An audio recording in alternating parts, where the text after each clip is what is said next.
सरकारनं आरक्षण दिलं नाही तर विधानसभा निवडणूक लढवणार असल्याचा इशारा मनोज जरांगे यांनी दिलाय। यावर आता राजकीय वर्तुळातून प्रतिक्रिया उमटू लागल्यात। हे फडणवीसांचं पाप आहे असा टोला नाना पटोलेंनी हाणलाय।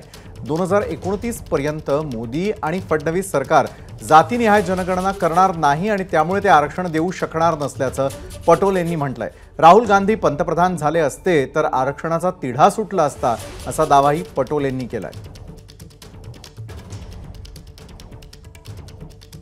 नरेंद्र मोदीजी म्हणतात मी 2029 पर्यंत सेन्सेस करणार नाही। एकमेकाच्या तोंडातला घास हिसकायचा, दुसऱ्याच्या तोंडात टाकायचा, हे जे पाप बीजेपी करते आहे त्याचा परिणाम आहे। मी अजूनही दावा करतो की या देशाचं सत्ता जी आज चुकून नरेंद्र मोदींच्या हातात गेली, ही गेली नसती, राहुल गांधी देशाचे प्रधानमंत्री झाले असते तर राष्ट्रीय जनगणना झाली असती आणि तिथून हे प्रश्न सगळे निघाले असते। एबीपी माझा, उघडा डोळे बघा नीट।